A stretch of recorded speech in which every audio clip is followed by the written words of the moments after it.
Welcome to జిల్లా dairy. నేను అబిత. ముందుగా హెడ్లైన్స్.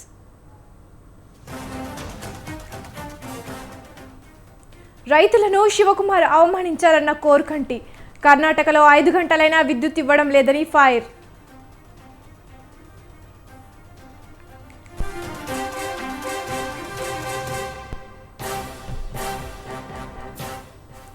గొంగిడి సునీతకు అన్ని ఆస్తులు ఎలా వచ్చాయన్న బీర్లా.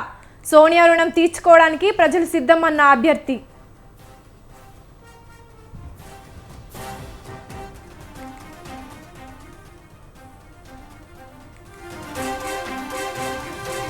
రైతుల భూములు కేసీఆర్ సర్కారు లాక్కొందన్న ఈటల.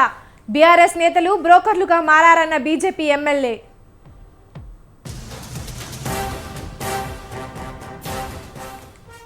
సీఎం జగన్ పై టీడీపీ నేత రాజశేఖర్ రెడ్డి ఆగ్రహం. మైనార్టీలపై కపట ప్రేమ కురిపిస్తున్నారన్న టీడీపీ నేత.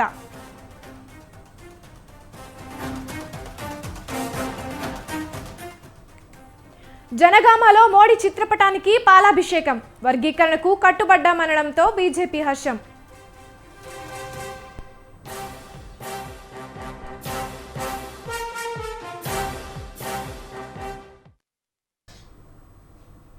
తెలంగాణ రైతుల పట్ల Karnataka deputy CM DK Shivakumar, PCC chief Revanth Reddy అవమానకరంగా మాట్లాడుతున్నారని గ్రామగుండం ఎమ్మెల్యే కోరుకంటి చందర్ ఆరోపించారు. గోదావరికని బీఆర్ఎస్ కార్యాలయంలో జరిగిన మీడియా సమావేశంలో ఎమ్మెల్యే మాట్లాడారు.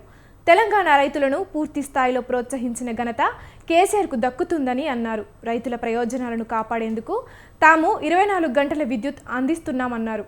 కర్ణాటకలో 5 గంటలు కూడా రైతులకు విద్యుత్ సదుపాయం కల్పించడం లేదని చందర్ ఆరోపించారు. తమది రైతు ప్రభుత్వమని, కాంగ్రెస్ నాయకులు గ్రామాల్లోకి వస్తే అడ్డుకుంటామని కోరుకంటి చందర్ హెచ్చరించారు. ఈరోజు వడ్ల కొనుగోలు కేంద్రాలను ఏర్పాటు చేసి ఈరోజు ప్రతి గింజను కూడా పండించినటువంటి ప్రతి ధాన్యపు గింజను కూడా కొంటున్నటువంటి మనసున్నటువంటి రైతు మన గౌరవ ముఖ్యమంత్రి కేసీఆర్ గారు ఇంత గొప్పగా ఆలోచనతోని ముందు పోతున్న ఈ తరుణంలో పచ్చగా ఉన్నటువంటి యొక్క తెలంగాణలో చిచ్చు పెట్టడానికి రైతులను రోడ్డు మీద వేసి ఇలా కుట్రపూరితమైనటువంటి మాట్లాడుతున్నటువంటి ఈ మాటలకు రైతాంగం సరి అయినటువంటి జవాబు చెప్పడానికి నవంబర్ 30వ తారీఖు నాడు సిద్ధం కాబోతున్నది. రైతులారా మేల్కొనండి. ఈ దౌర్భాగ్యపు కాంగ్రెస్ పరిపాలనలో జరిగినటువంటి అన్యాయం, జరిగినటువంటి పరిస్థితిని ఈరోజు ప్రతి గ్రామానికి ఈరోజు వడ్ల కొనుగోలు కేంద్రాలను ఏర్పాటు చేసి ఈరోజు ప్రతి గింజను కూడా. ఆలేరు ఎమ్మెల్యే గొంగిడి సునీత ప్రజాసేవ చేస్తే 100 ఎకరాల భూములు, బంగ్లాలు, ఫామ్ హౌజులు ఎక్కడి నుంచి వచ్చాయని కాంగ్రెస్ అభ్యర్థి బీర్లా ఐలయ్య ప్రశ్నించారు. 10 ఏళ్లు అధికారం ఇస్తే 1000 కోట్ల ఆస్తులు సంపాదించుకున్నారని ఐలయ్య ఆరోపించారు. యాదాద్రి జిల్లా సుద్దాల, బ్రాహ్మణపల్లి, రామారం గ్రామాల్లో ఐలయ్య ఇంటింటి ప్రచారం నిర్వహించారు. బీర్లా ఐలయ్యకు గ్రామాన కార్యకర్తలు, ప్రజలు బ్రహ్మరథం పట్టారు. ఎమ్మెల్యే సునీత, ఆమె భర్త పదవుల్లో ఉండి వారు చేసిన అభివృద్ధి ఏదని ఐలయ్య ప్రశ్నించారు. కాంగ్రెస్ పార్టీ ఇందిరమ్మ ఇల్లు ఇచ్చిందని, బీఆర్ఎస్ ఏమి ఇచ్చిందని నిలదీశారు. కాంగ్రెస్తోనే అభివృద్ధి సాధ్యమన్నారు. తెలంగాణ ఇచ్చిన సోనియా రుణం తీర్చుకోవడానికి ప్రజలు సిద్ధంగా ఉన్నారని తెలిపారు.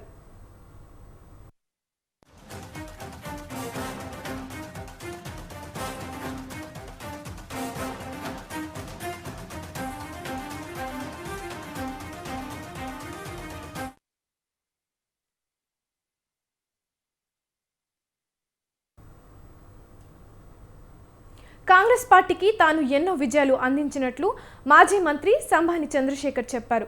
ఖమ్మం మున్సిపల్ ఎన్నికల్లో కాంగ్రెస్ పార్టీని 2 సార్లు గెలిపించానన్నారు. కాంగ్రెస్ పార్టీ కోసం 50 ఏళ్లు అంకిత భావంతో పనిచేసినట్లు తెలిపారు.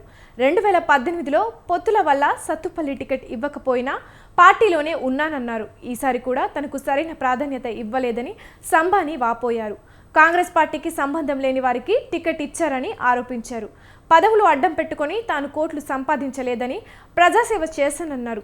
కాంగ్రెస్ పార్టీ తనను బలవంతంగా బయటికి పంపించిందన్నారు. బీఆర్ఎస్ నేతలు తనను ఆహ్వానించడం సంతోషంగా ఉందన్నారు. సీఎం కేసీఆర్, మంత్రి కేటీఆర్ను కలిశానని, బీఆర్ఎస్ విజయానికి కృషి చేస్తానన్నారు. ప్రెస్ వాళ్ళు నన్ను ఆహ్వానించినప్పుడు నాకు చాలా సంతోషం అనిపించింది. అదే క్రమంలో ఇక్కడున్నటువంటి బీఆర్ఎస్ నాయకులందరూ మీరు మా పార్టీలోకి రామని ఆహ్వానించటం, అదేవిధంగా పైనున్నటువంటి కేటీఆర్ కావచ్చు, హరీష్ రావు గారు కావచ్చు, సీఎం గారు కూడా నన్ను ఆహ్వానించిన వీట వారితో కలిసి మాట్లాడేటప్పుడు వారు నేను మాట్లాడే విషయాల్లో నేను సంపూర్ణంగా విశ్వాసం పెరిగింది. నాకేదో ఈ ఏజ్లో పదవులో ఏదో డబ్బు అలాంటి సెకండరీ ఫర్ మీ.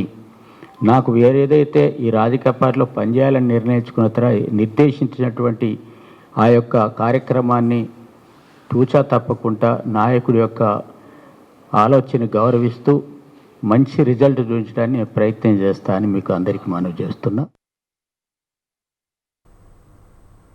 కంపెనీల పేరిట రైతుల భూములు లాక్కొని కార్పొరేట్ సంస్థలకు కోట్లాది రూపాయలకు బీఆర్ఎస్ ప్రభుత్వం అమ్ముకుంటుందని బీజేపీ ఎమ్మెల్యే ఈటల రాజేందర్ ఆరోపించారు. కేసీఆర్ పాలనలో దగాపడ్డ ప్రజలు స్వచ్ఛందంగా బీజేపీలో చేరుతున్నారని చెప్పారు. సిద్దిపేట జిల్లా ప్రజ్ఞాపూర్లో బీజేపీ కార్యాలయాన్ని ప్రారంభించిన అనంతరం ఈటల మీడియాతో మాట్లాడారు. తమ భూములు గుంజుకున్నారని, ధరణి తెచ్చి తమ భూములపై హక్కులు లేకుండా చేశారని రైతులు ఆవేదన వ్యక్తం చేస్తున్నారని ఈటల అన్నారు. అధికార పార్టీ నాయకులు బ్రోకర్లుగా మారారని, సంవత్సరాలుగా సాగు చేసుకుంటున్న భూములను దళితుల నుండి దూరం చేశారని ఈటల మండిపడ్డారు. కేసీఆర్ను ఓడించడమే తమ లక్ష్యం అంటూ బీజేపీలో చేరుతున్నారని అన్నారు. బ్రోకర్లుగా మారిపోయి ఆ భూములన్నీ కూడా వాళ్ళ నుండి కుందాపూరు, పూజారి, ఇవాళ కరకపట్ల అనేక గ్రామాలు 50 ఏళ్ళుగా 60 ఏళ్ళుగా ప్రభుత్వపరమైన భూములు కావచ్చు, సర్ప్లస్ భూములు కావచ్చు, రకరకాల భూముల్ని చదువులు చేసుకొని, బోర్లు వేసుకొని, బావులు తవ్వుకొని, కరెంటు మూటలు పెట్టుకొని ఆ భూమిని నమ్ముకొని బతికేటువంటి పేద కుటుంబాలకు, పెద్ద కుటుంబాలకు భూమి నుంచి దూరం చేసి ఆ భూములను కూడా 1 కోటి, 2 కోట్లు, 3 కోట్ల రూపాయల విలువైన భూముల్ని ఇవాళ అమ్ముకుంటున్నటువంటి దుస్థితి ఆ పేద ప్రజలు కన్నీళ్ళు పెడతా ఉన్నారు. అసెంబ్లీ ఎన్నికల సమయం సమీపిస్తుండటంతో ప్రధాన పార్టీలన్నీ ప్రచారాన్ని ముమ్మరం చేశాయి. నల్గొండ జిల్లా త్రిపురారంలో బీఆర్ఎస్ అభ్యర్థి నోముల భగత్ సతీమణి భవానీ ఇంటింటి ప్రచారం నిర్వహించారు. నోముల భగత్ మీ వాడని, తప్పక గెలిపించాలని ఓటర్లను భవానీ కోరారు. తెలంగాణలో అమలు చేస్తున్న అనేక సంక్షేమ పథకాల గురించి నోముల భవానీ ఓటర్లకు వివరించి చెప్పారు. సీఎం కేసీఆర్ ప్రభుత్వం మళ్లీ తప్పకుండా అధికారంలోకి వస్తుందని, నోముల భగత్కు అండగా ఉండాలని ఓటర్లను భవానీ కోరారు. నోముల భవానీ వెంట మండల బీఆర్ఎస్ మహిళా అధ్యక్ష కార్యదర్శులు, కార్యకర్తలు పాల్గొన్నారు.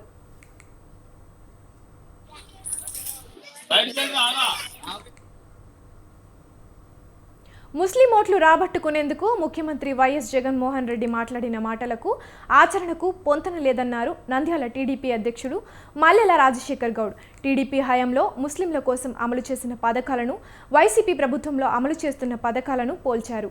కడపలో హజ్ హౌస్ నిర్మాణం ఎవరు చేపట్టారని రాజశేఖర్ గౌడ్ ప్రశ్నించారు. ఎంతో మందికి, ఎన్నో కుటుంబాలకు 50,000 రూపాయలు ఇచ్చిన ఘనత కూడా చంద్రబాబు నాయుడు గారిని. నువ్వు ఎక్కడ మైనార్టీస్ నిన్ను ఈసారి ఇబ్బంది పడతామని చెప్పి ఈరోజు నువ్వు చెప్పే అబద్ధాలు ఎవరు నమ్మరు. రంజాన్ తోఫా, పేద మహిళలు, పేద కుటుంబాలు పండగ, రంజాన్ పండగ అందరూ సమానంగా చేసుకోవాలని ఆ రోజు చంద్రబాబు నాయుడు గారు రంజాన్ తోఫాని ఇస్తే దాన్ని గాలికి వదిలేసి నువ్వు దాన్ని తీసి పాడేస్తావు. ఎక్కడ మీరు మైనార్టీస్ గురించి మీరు ఆలోచిస్తున్నారు? మసీదులకు ఏ రోజన్నా ఎక్కడే కానీ మసీదులకు ఎక్కడైనా 1 రూపాయి ఇచ్చినారా రిపేర్లకు? ఆ రోజు చంద్రబాబు నాయుడు గారు సీఎంగా ఉన్నప్పుడు మసీదులకు మరమ్మతులకు కోట్ల రూపాయలు వెచ్చించినారు. తర్వాత ఇమాం మౌజాన్లకు వాళ్ళు అక్కడ ఉండి మసీదులలో అన్నీ చూసుకోవాలా ప్రేయర్లకు అని చెప్పి వాళ్ళకి జీతాలు ఏర్పాటు చేసిన ఘనత కూడా చంద్రబాబు నాయుడు గారిది, తెలుగుదేశం ప్రభుత్వం. ఆ రోజు దుల్హన్ పథకంలో అనంతపురం జిల్లా రాయదుర్గం నియోజకవర్గంలో యథేచ్ఛగా సహజ వనరుల దోపిడీ జరుగుతోందని ఆరోపణలు వస్తున్నాయి. పట్టణ శివారు ప్రాంతం నాన్ చెరువులో అక్రమంగా మట్టి తవ్వకాలు జరుగుతున్నాయి. అధికార వైసీపీ నేతల కనుసన్నల్లోనే సహజ వనరుల దోపిడీ యథేచ్ఛగా జరుగుతోందంటున్నారు. రాయదుర్గంలోని ఇసుక మాఫియాపై చర్యలు తీసుకోవాలని మాజీ మంత్రి కాల్వ శ్రీనివాసులు డిమాండ్ చేశారు. ప్రభుత్వ విప్ కాపు రామచంద్రారెడ్డి అండదండలతో వైసీపీ నాయకులు స్వేచ్ఛగా సహజ వనరులను దోచుకొని కోట్లు గడిస్తున్నారని శ్రీనివాసులు ఆరోపించారు. రాయదుర్గం మండలానికి చెందిన కాపు రామచంద్రారెడ్డి ప్రధాన అనుచరుడు బోర్వెల్ నాగిరెడ్డి అక్రమంగా మట్టి తవ్వకాలకు పాల్పడ్డారని కాల్వ దుయ్యబట్టారు. దాదాపు 15 ట్రాక్టర్లు 2 జేసీబీలతో మట్టిని తవ్వుతున్నట్లు ఆగ్రహం వ్యక్తం చేశారు. యథేచ్ఛగా తరలిస్తూ వైసీపీ నాయకులు పెద్ద ఎత్తున సహజ వనరులను కొల్లగొడతా ఉన్నారు. దీంట్లో భాగంగా ఈరోజు దీపావళి పండుగ ఆదివారం అధికారులు అందరూ కూడా ఇళ్ల దగ్గర ఉంటారని రాయదుర్గం రూరల్ మండల వైసీపీ నాయకుడు బోర్వెల్ నాగిరెడ్డి పర్యవేక్షణలో ఒక 25 ట్రాక్టర్లు పెట్టి 2 జేసీబీల సాయంతో రాయదుర్గం పట్టణ శివార్లలో నాన్ చెరువు నుంచి పెద్ద ఎత్తున మట్టిని తరలిస్తా ఉన్నారు. నేను అడుగుతా ఉన్నాయి అధికారులను, రాయదుర్గం పట్టణంలో పట్టపగలు ఇట్లా మట్టి దోపిడీ జరుగుతూ ఉంటే మీరు ఏం చేస్తున్నారని నేను అడుగుతా ఉన్నాను. అది మున్సిపాలిటీ పరిధిలో ఉండే వాటర్ బాడీ కాబట్టి నేను నా దృష్టికి వచ్చిన ఏపీ బీజేపీ చీఫ్ పురంధేశ్వరిపై విజయసాయి ఫైర్ అయ్యారు. బావగారి కళ్లల్లో ఆనందం కోసమే పురంధేశ్వరి ఇలా చేస్తుందని మండిపడ్డారు. చంద్రబాబు A3గా కేసు నమోదైన లిక్కర్ స్కామ్పై తన దగ్గర ఉన్నాయంటూ ఆధారాలను పురంధేశ్వరి దర్యాప్తు సంస్థ CIDకి అందజేయాలని కోరారు. ప్రజల దృష్టిని మళ్లించడానికి తప్పుడు సమాచారంతో తమపై నిందలు వేయడం సరికాదన్నారు. వాస్తవాలు బయటపడాలంటే సాక్షిగా తన వాంగ్మూలం ఇచ్చి నిందితులకు శిక్ష పడేలా చేయాలని డిమాండ్ చేశారు. పురంధేశ్వరి ఏం చదువుకున్నారో గానీ ప్రజల తెలివితేటలపై ఆమెకు చాలా చులకన భావం ఉందని వెల్లడించారు.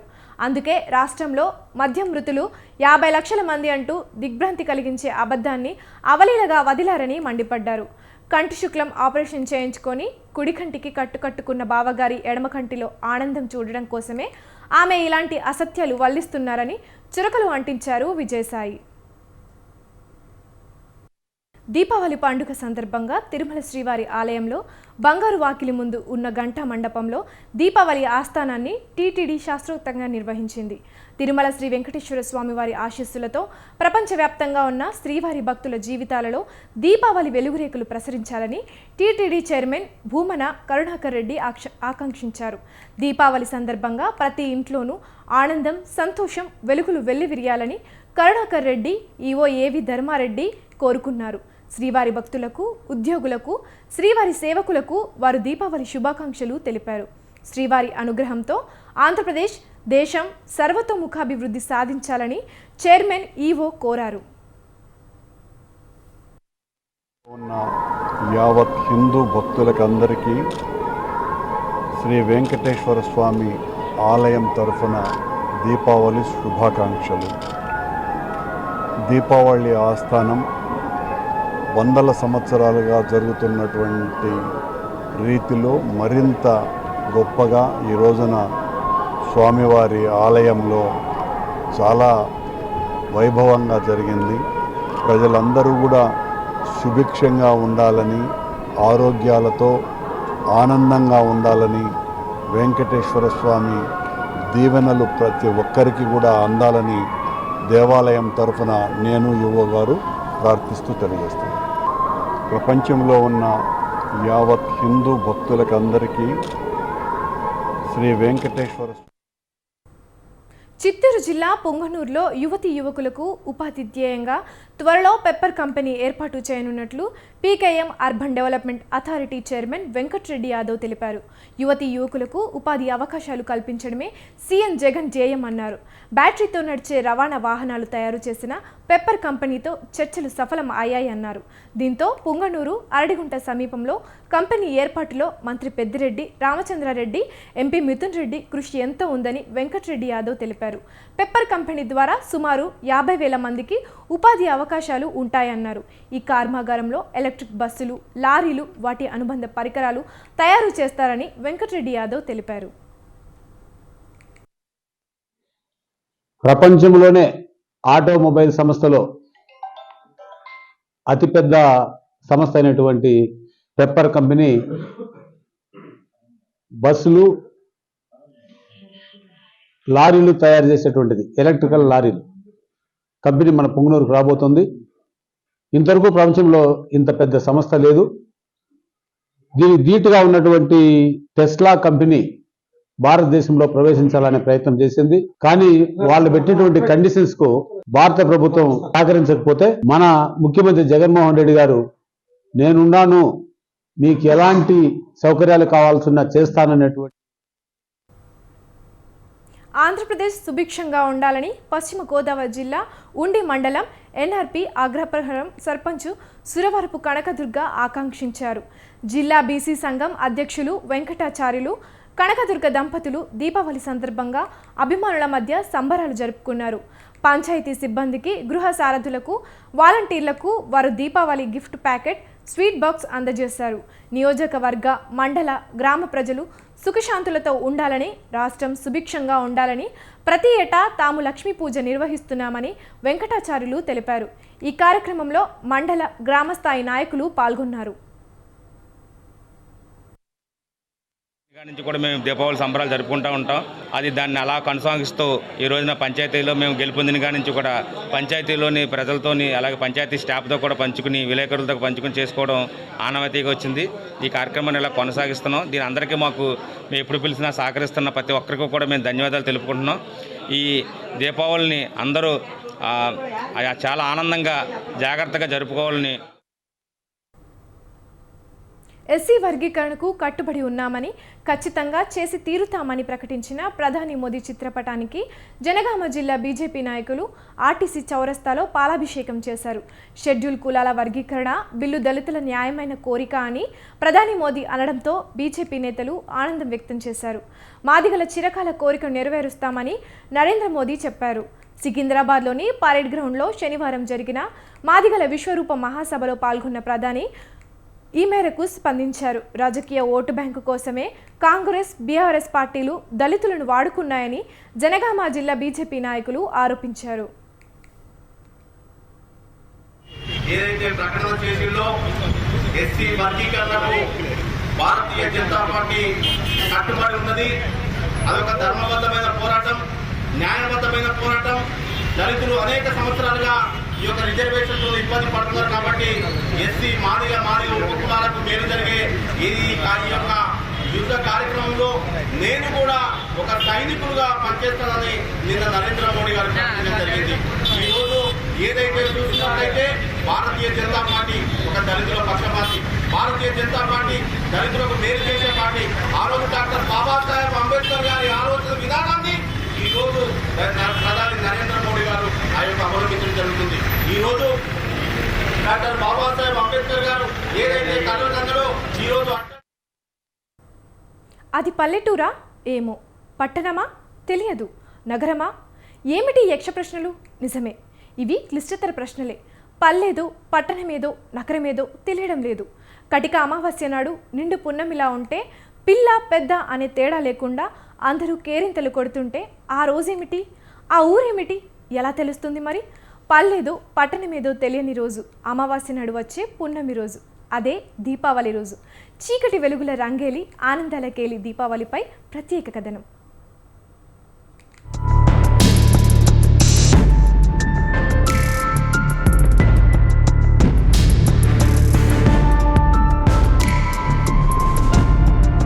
అశ్వయుజ బహుళ త్రయోదశితో దీపావళి వేడుకలు ప్రారంభమవుతాయి. సముద్ర రాజతనయ లక్ష్మీ అమ్మవారు దివి నుంచి భూమికి వచ్చిన రోజు అశ్వయుజ త్రయోదశి కావడంతో ఈ రోజును ధను త్రయోదశిగా కీర్తించి లక్ష్మీ అమ్మవారికి అత్యంత భక్తి శ్రద్ధలతో పూజలు చేస్తారు. అమృతం కోసం దేవాదులు క్షీరసాగరాన్ని మదించినప్పుడు ధన త్రయోదశి రోజునే లక్ష్మీ అమ్మవారు ఉద్భవించినట్టు పురాణాలు చెబుతున్నాయి. అందుకే ఈ రోజున లక్ష్మీమాతకు చేసే పూజలు, ప్రార్థనలు ప్రతిరోజు చేసే పూజల కంటే కోటి రెట్ల ఫలాలు ఇస్తాయని పెద్దలు చెబుతారు. ఇదే రోజున ఆర్థికాధిపతి కుబేరునకు, ఆరోగ్యాధిపతికి, ధన్వంతరికి సైతం ప్రత్యేక పూజలు చేస్తారు. ఆరోగ్య ప్రదాత ధన్వంతరి జయంతి సైతం ఇదే రోజున వస్తుంది. అందుకే ధన త్రయోదశి పూజలు ఆరోగ్యాన్ని, మహాభాగ్యాన్ని కలుగజేస్తాయని పెద్దలు తెలియచేస్తుంటారు.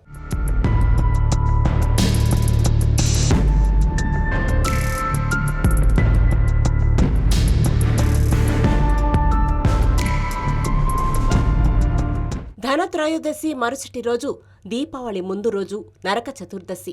అసలు దీపావళి పండుగ చేసుకోవడానికి ముఖ్య కారణం నరకాసుని హతమవ్వడమే అని పురాణాలు తెలియచేస్తున్నాయి. లోకులందరినీ నరక బాధలకు గురిచేసి నారీమణులను చెరపట్టి నానా బీభత్సకాండ సృష్టిస్తున్న నరకాసురుని సత్యభామ, శ్రీకృష్ణులు యుద్ధంలో వధిస్తారు. అసురాగ్రేసురుడైన నరకాసురుడు నేల కొరిగిన మరుసటి రోజున అందరూ ఆనందోత్సాహాలతో సంబరాలు చేసుకున్న రోజే దీపావళి. అదే అశ్వయుజ అమావాస్య, దీపావళి అమావాస్య.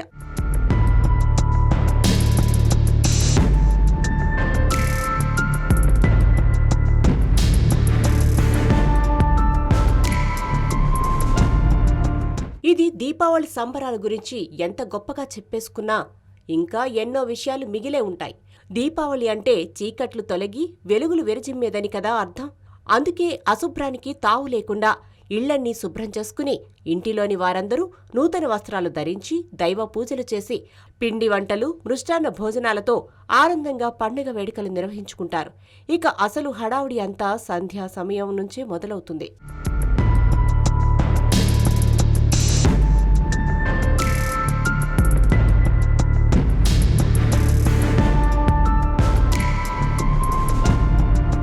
దీపావళి సాయం సంధ్యా సమయంలో చిన్నపిల్లలతో దివిటీలు కొట్టించడం ఆనవాయితీ. గోగు కర్రలకు మైనపు ఒత్తెల కాగడాలు కట్టి వెలిగించి గుమ్మాల్లో నేల మీద పిల్లలతో కొట్టిస్తారు. దిబ్బీ దిబ్బీ దీపావళి, మళ్లీ వచ్చే నాగుల చవితి అని అనిపించి అనంతరం పిల్లలకు మిఠాయిలు తినిపిస్తారు. దీపాలు, లక్ష్మీ పూజలు పూర్తయ్యాక బాణసంచా కాల్పుల రంగంలోకి దిగుతారు.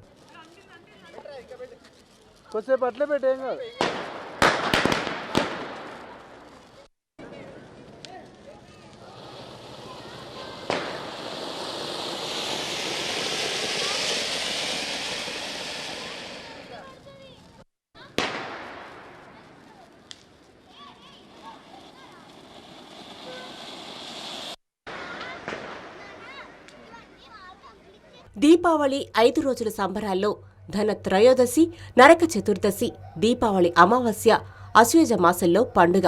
మిగిలిన 2 రోజుల వేడుకలు కార్తీక మాసంలో పడతాయి. దీపావళి మరునాడు బలిపాడ్యమి వేడుక నిర్వహిస్తారు. కొన్ని చోట్ల ఈ రోజును నవదివాసుగా చేసుకుంటారు. చిన్నారి కన్నయ్య, బాలగోపాలయ్య చిటికెన వేలుతో గోవర్ధనగిరిని ఎత్తి రేపల్లెలోని పల్లెవాసులందర్నీ కాపాడినది ఈ రోజే అని పురాణాలు వెల్లడిస్తున్నాయి.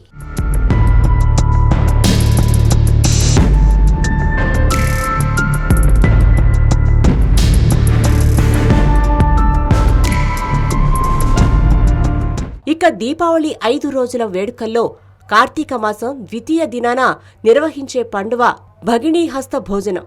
ఈ రోజున సోదరి చేత భోజనాన్ని సోదరుడు తింటే అపమృత్య భయాలు సహా సర్వ భయాలు తొలగి అన్ని అభయాలు కలుగుతాయని పురాణాలు తెలియచేస్తున్నాయి. ఇందుకు ఆ పురాణాలు ఓ ఇతిహాసాన్ని తెలియచేస్తున్నాయి.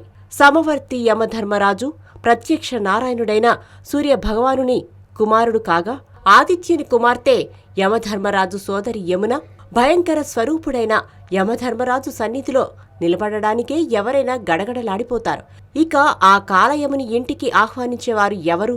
ఈ స్థితిలో యముడి సోదరి యమున కార్తీక శుద్ధ విధియ నాడు యమధర్మరాజుకు పంచపక్ష పరమాణాలతో భోజనాన్ని పెట్టి యముడు ప్రశంసలకు పాత్రురాలైంది. సోదరి చేత వంట సోదరుడు కార్తీక శుక్ల విధియ నాడు ఆరగిస్తే ఆ ఇరువురికి నరక బాధలు ఉండవనే వరాన్ని యముడు ఇచ్చినట్టు పురాణ వాక్కులు తెలియజేస్తున్నాయి. ఆ యమునే యమునా నది తల్లిగా మారిందని మరో పురాణ కథనం.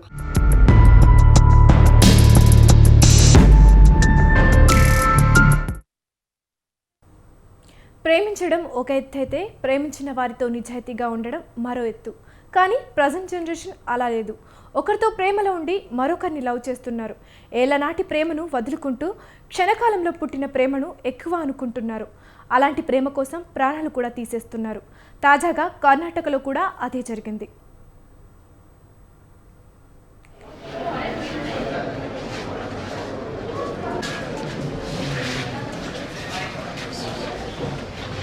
పంచకర్మ లేదు ఆయుష్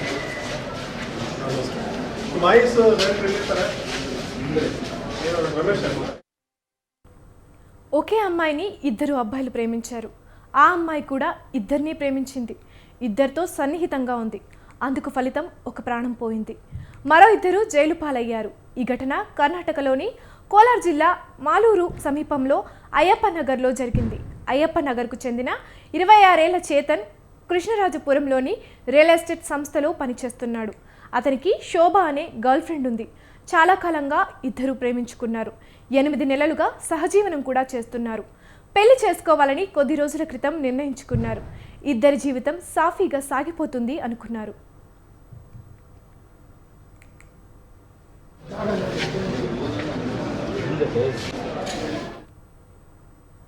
కానీ అక్కడికే ఒక యముడు తయారయ్యాడు.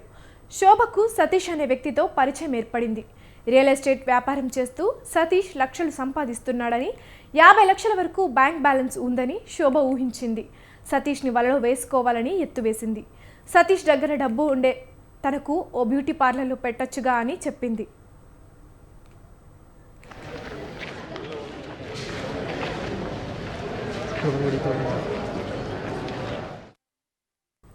దీంతో అప్పటికే శోభ అంటే ఇష్టపడుతున్న సతీష్ నిమిషం కూడా ఆలోచించకుండా బ్యూటీ పార్లర్ ఏర్పాటు చేసి ఇచ్చాడు. అప్పటి నుంచి శోభ సైతం సతీష్తో క్లోజ్గా మూవ్ అయింది. ఈ నేపథ్యంలో తొలి ప్రేమికుడు చేతన్ గురించి సతీష్కు తెలిసింది. శోభతో చేతన్ సహజీవనం చేస్తున్నాడని అర్థమైంది. శోభను వదిలేయాలని చేతన్ సతీష్ బెదిరించాడు. కానీ చేతన్ అందుకు ససేమిరా అన్నాడు. తనకు శోభ అంటే చాలా ఇష్టమని తేల్చి చెప్పాడు. త్వరలో పెళ్లి చేసుకుంటున్నట్లు చెప్పాడు. దీంతో సతీష్ కోపంతో ఊగిపోయాడు.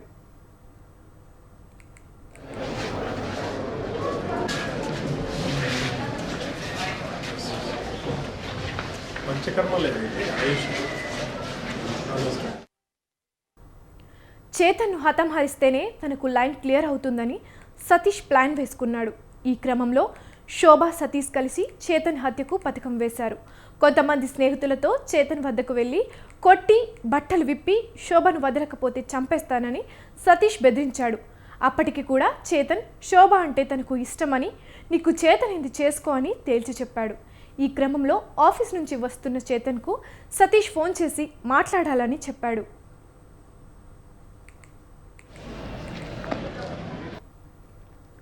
సతీష్ మాటలు విని చేతన్ వెళ్ళాడు. అప్పటికే మద్యం సేవించిన సతీష్ తన స్నేహితులతో చేతన్పై ఒక్కసారిగా కత్తితో పొడిచి హతమార్చాడు. పక్కనున్న చెరువులో పడేసి ఈ విషయం శోభకు చెప్పాడు సతీష్. చెరువులో చేతన్ మృతదేహాన్ని చూసిన స్థానికులు పోలీసులకు సమాచారం ఇచ్చారు. పోలీసులు కేసు నమోదు చేసి దర్యాప్తు చేపట్టారు.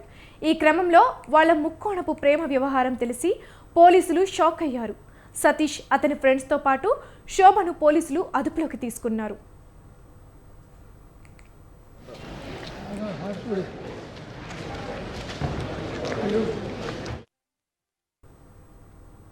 ఇది వాల్టి జిల్లా డైరీ. చూస్తూనే ఉండండి స్వతంత్ర న్యూస్.